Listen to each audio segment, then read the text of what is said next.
Cam. On the cam. Got my beer.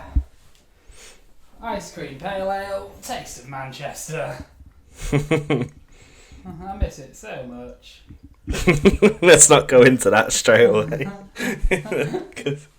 Same. Alright, you ready to go?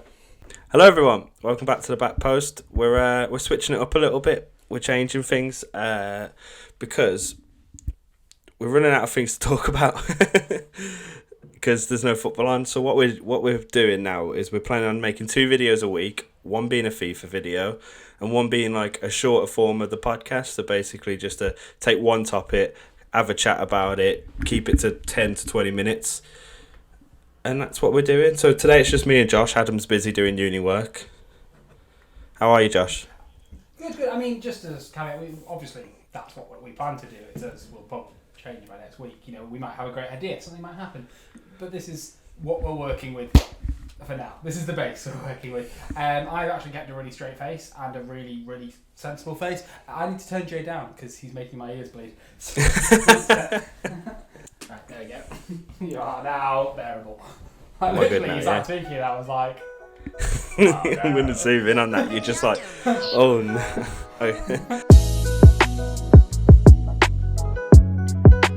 Okay, so anyway, we got a topic today, and our topic today is the Newcastle takeover. It's one of the only pieces of news there is right now in the footballing world, but it's a big piece of news actually. It's quite crazy what's happening. Do you want to explain what's happening? Well, you've seen the figures, haven't you, about now the wealthiest owners? Yeah, 300 million, isn't it? Yeah, well, no, ENIC, and the reports are ENIC's, who own Tottenham, is 4 million, Abramovich is 9 million, then at the very top of that list for the past few years, Man City, 23 million. You're like, what, a billion? Sorry. Yeah. All of those figures were billion. And then you think, oh God, so Newcastle have come in 40 billion, 50 billion, 60 billion, 70, we could go on for a while here, 230 billion. Apparently. But the difference is, there's a lot of, I often mock you about Roman Abramovich being a scummy man. It's no secret that it's not the most ethical hierarchy at Man City. But you can always look at that and say, well, at least they're people. At least these are people, and it kind of doesn't feel as bad because it's one man. This is a regime. It's very different. Mike Ashley's, I would say, the worst football manager and the worst football owner in the country. Apart from, I don't know, well, there's the people that ran Morecambe into the ground, and, and then there's Premier League manager, at least. He is one of the most foul. I was actually watching the Tifo, the very recommended Newcastle Tifo podcast today, and it was all about how he is built from nothing, and how they did a documentary. A woman had to give birth in the toilets because she was so scared of getting time off at Sports Direct. Yeah, oh fuck yeah, that's crazy. It's no surprise that people hate Mike Ashley, and Newcastle fans absolutely despise him. But then it's kind of like getting rid of this awful man and bringing in this awful. Yeah, it's like that. It's like being, I think Thatcher's pretty bad. I think shutting down the coal mines was horrible. She shut down the northern economy.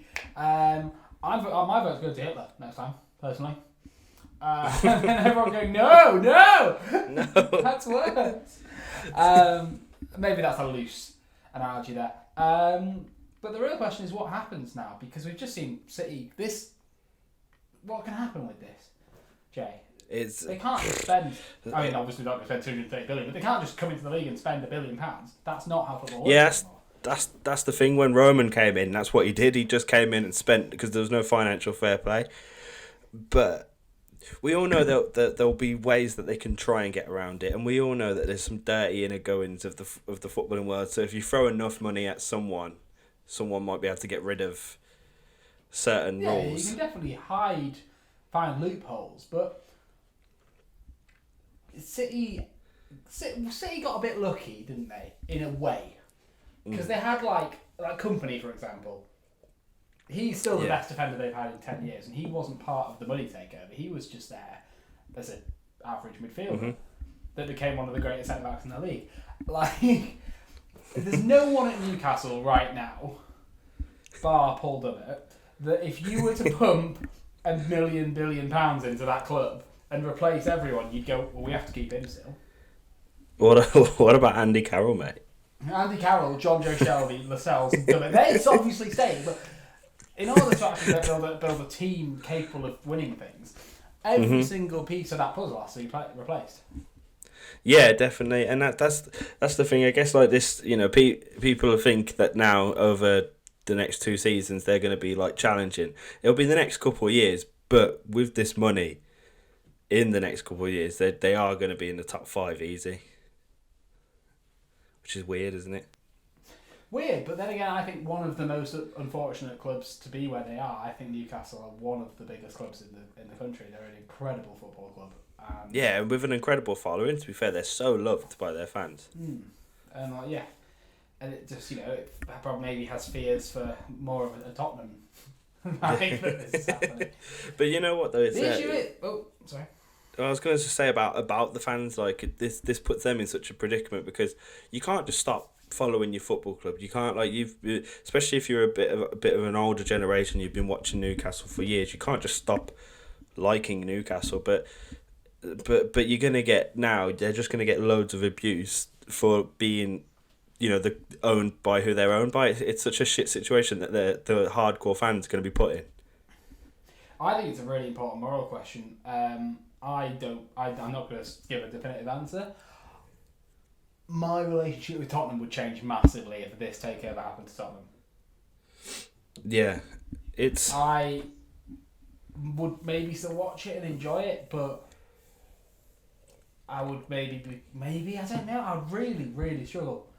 It's tough, is it? Well, you know what? A kind of example of this is it's not as extreme, but FC United, like the fans of FC United, they were just sick of what was going on at the United and just decided to make their own club. And it's and I remember when we did that film, I remember thinking that's such a sick idea, and I really like the way that they've done there. And I guess something like that could come out of it, or hardcore fans that aren't happy with the way they're being run might be forced out elsewhere. I just think that they'll lose a lot of what makes that club so special if this goes through. Like, you can't see St James's being fit for purpose with one of the richest clubs in the world if it was to happen. You can't see the players. Apparently, like what I've seen, Griezmann, Cavani. Like, you'd be excited by these players, but Newcastle, yes, they want to be excited by players, but they want to. I feel like they're one of the few clubs left that also want to be associated with those players at the top flight. And I know they're probably not, because even Carroll says "fuck you." Like, I don't really give a shit. I'll leave to Liverpool and then. But I don't know. It just feels like a lot of the soul of what Newcastle is. Well, Newcastle's biggest legend is from Newcastle. Do you know what I mean? Like, they are that kind of club. They are that. They're so involved with the club that this is going to take them so far away from it. It's unreal. And I think, using myself as an example, growing up, I was only young when Roman Abramovich took over. So all I know is the Roman Abramovich Chelsea. And that's the club I love. But with the fact that, like, if it was me now, I think, morally it'd be quite difficult to see this change, Yeah. That's what Tottenham's quite good at the moment. We have some heartless moments, but we're just an investment company. There's nothing there to hate. Or as bad as we've done, you look at where Tottenham were in 2010 and look at where they are in 2020, and we may not have won anything, and that'd be the first thing that we get beaten with. But I don't think a club's grown as much as Tottenham in the past 10 years. And any club's grown as much as Tottenham in the past 10 years. Yeah. Man City was before, because they were a superpower in 2012. Whereas Tottenham, suddenly we've got this new stadium, the best training facility in Europe. Like, and you're just looking at something like, what the fuck's Tottenham? What's happened? If you were in a coma for 10 years, we'd be unrecognisable. Oh yeah, 100%. Like the with Chelsea versus Tottenham, like, that was never a fixture that Chelsea used to have to worry about, but now it is a stress to think about. Anyway, we'll move on a little bit. I think, as this subject can be quite dark in places, especially with the backstory of this company. But I think some light has come out of it because the memes have been brilliant.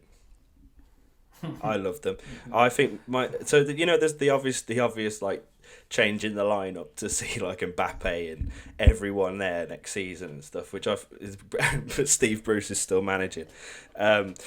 But my favourite one is it's a video of True Geordie, and it's City fans be like, and it's just True Geordie saying, "I love Newcastle. I've loved it for years." They're just switching clubs.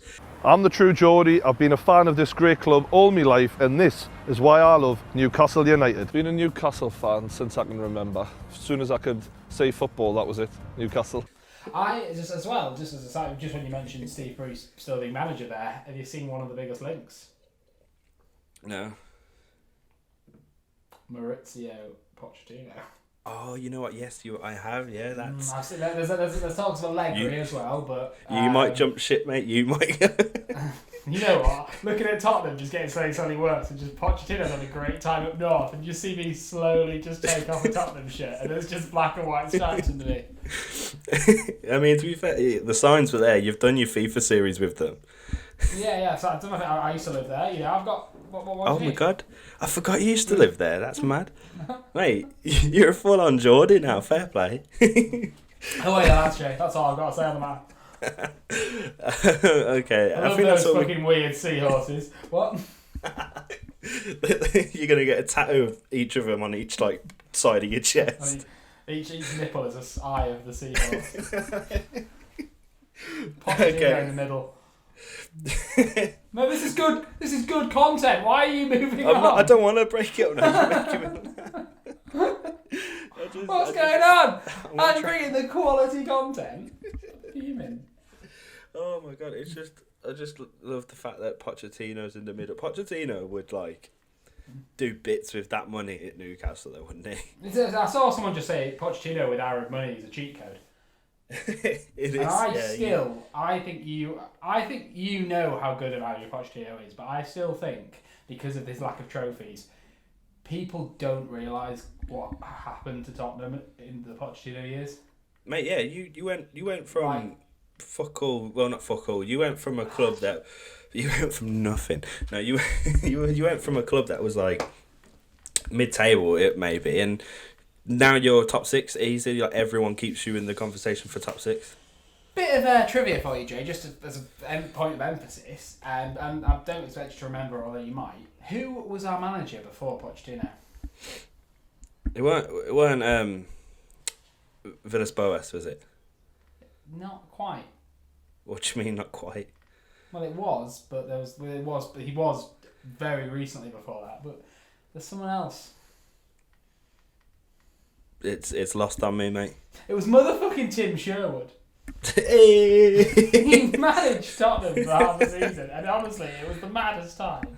Like, there's someone posed a question. I can't remember who it was, so I apologise. But it was a Tottenham account, and I don't know if you remember it. But it was when he reinstated Adebayor into the squad, Tim Sherwood. And I can't remember if anybody else scores against someone, and he fucking runs off to the touchline, goes to Tim Sherwood, and just goes. And Sherwood just looks back at him and goes. And the question was like, is this the most iconic moment in Tottenham's history? And I was sat there going, fuck. Yes. Maybe. Like, it was mental. It has to be. Ah. Fucking hell. Yeah, well, yeah. So good luck, Newcastle. I hope your money buys you happiness. You know? I can't wait for another team that's not performed as well as Tottenham over the last few years to win a league or beat us. And we can just still sit there between 5th, 4th and 7th and just sit there with our Beavertown Brewery and our new stadium in the Tunnel Club having a nice time.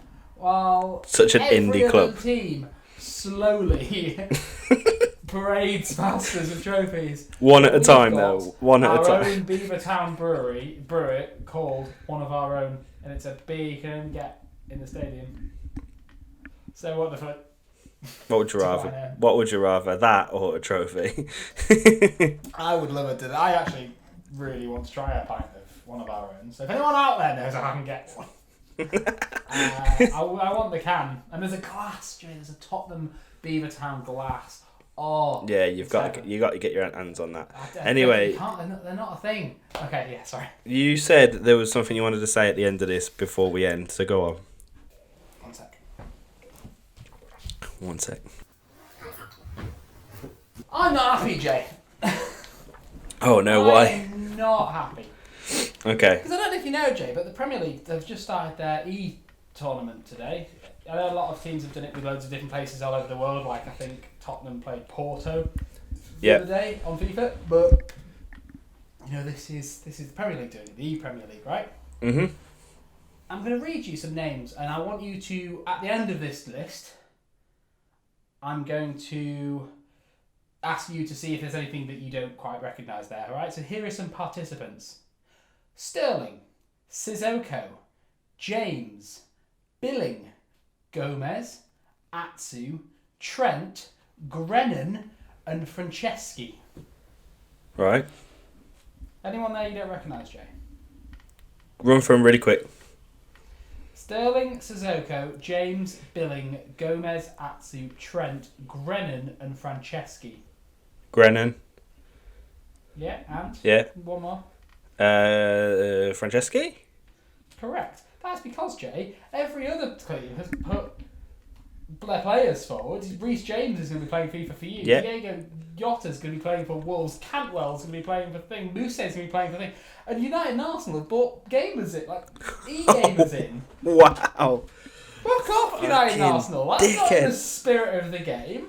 Dickheads, You're telling me there's man. no one in the United dressing room that can play a game of FIFA? Oh, they all fucking do. I'm sure Rashford and Lingard love a bit of FIFA. I'm 100% sure. And Arsenal as well. Like, fucking get, I don't know, all this shit. Bamiyang probably loves a game. Like, but there's even the young lads at Arsenal, man. Fucking I hell. don't know. Actually, I just read it and I was infuriated. They are waste mans, to be fair. Like, they're both of them clubs. Well, I mean, we could open this up to a poll. What is the bigger controversy? Newcastle's takeover or United and Arsenal not cheating as such, but really not joining in the spirit of the game? I know where my vote is. Okay, so it turns out that obviously Grennan and Franceschi are singers for, well, Tom Grennan and Yumi at 6. So they're not professional eSports players, they're musicians.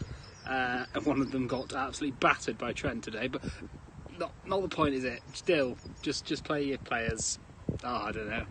I know this isn't related to that tournament, but Declan Rice has wiped the floor with Mason Mount a couple of times now, and that's getting embarrassing. Like they've played 3 or 4 games online on like various channels, and Declan with West Ham keeps beating Mason with Chelsea. Well, you do realise they're playing 85 mode. They're what? They're playing 85 mode usually in these competitions. I don't know. So if you press square, it puts you to live form and live form off. But if you press square again, it takes you to 85 mode. And no matter what team you're playing, it balances out all their stats. So every team is 85 rated across the board. Wow. And it essentially means, it still means you get to play with your team, but it makes it a fairer competition across the board. Okay, so what's a bigger controversy? Newcastle, Arsenal, I think that's fair. I think that's or fair. Declan Rice? Just because you don't want to be bloody Norwich. Cantwell, going in with, not we both picked Norwich, but so it's fair. But me and Ross did this once, and it's a bit of a weird play style because it gave Fernando Llorente like 84 pace, which made him one of the best strikers on FIFA because he's a tall boy. All of his like strength and control was as it should be, but obviously Fernando Llorente can't run. He's just whipping about everywhere, pinging headers, volleys, running back and defending. We were playing it in the Tottenham Stadium. And so we played this 85 mode because it was already turned on. And there was just Tottenham, as you'd expect, all these 85 rated players. It was good fun. For some reason, Everton's Bernard was just in the Tottenham squad. And I don't know why. To this day, it haunts me. He was just there. And it was like, okay. Perfect. I don't know. We were hoping we'd stumbled across Tottenham announcing a signing. just quickly. Oh, brilliant. I think that's a good place to end, Josh, don't you? I mean, we've got fuck all else to talk about, so probably you're right. There you go. So, thanks for watching, everyone. This is what we're going to try and do from now on. We're going to do quick 20-minute videos opposed to the longer form. Jay just can't be arsed editing. I just hate editing. I hate it. Nah. But watch the FIFA videos as well. They're good. They are. And I think what we're going to do as well is Josh is doing his FIFA series with Newcastle, but I think we're going to all play a tournament at some point, and that'll be one of the videos. Oh, really? Yeah, I think Yeah, Adam's got a PS4, so we'll do that. We'll probably get one more person in and do a four-man tournament. Jay, I think we can get bigger than that. Ooh, 8-man. No, dude, too big. Don't go too far. Right, thanks for watching, everyone. Tell your fathers. Tell your dads. And, tune in soon for FIFA things as well. It's all good. It's all good content. Kiss the mic.